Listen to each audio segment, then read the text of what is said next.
মেরাজ রজনীতে সাইয়েদনা জিব্রাইল সিদরাতুল মুনতাহা পর্যন্ত গেলেন। ওইখান থেকে দুইটা ঝর্ণা বা নদী নেমে গেল। বিষ্ণু বললেন, জিব্রাইল এই নদী দুইটা কোন নদী?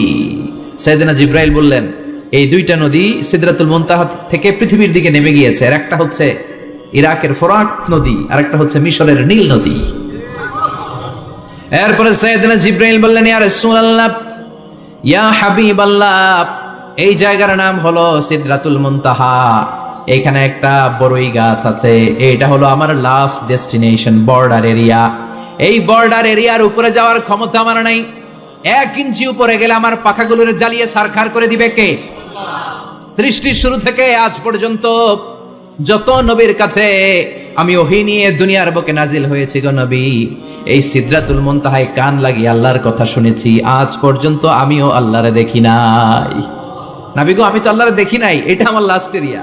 আমার যে দেখেন আপনি কোরআন নাজিল করে উপরের দিকে উড়াল দিতে, আমি উড়াল দিয়ে এখানে এসে বসে থাকি। সুবহানাল্লাহ পড়ো।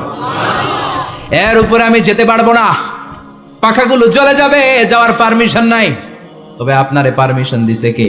আল্লাহ। আমি এইখানে দাঁড়িয়ে রইলাম, আপনার মিটিং আল্লাহর সাথে শেষ করে আপনি নেমে আসেন গো নবী। নবী যান, আপনার মিটিং এর জন্য, আপনাকে সারপ্রাইজ দেওয়ার জন্য আপনার অপেক্ষায় আল্লাহ অপেক্ষমান। সুবহানাল্লাহ।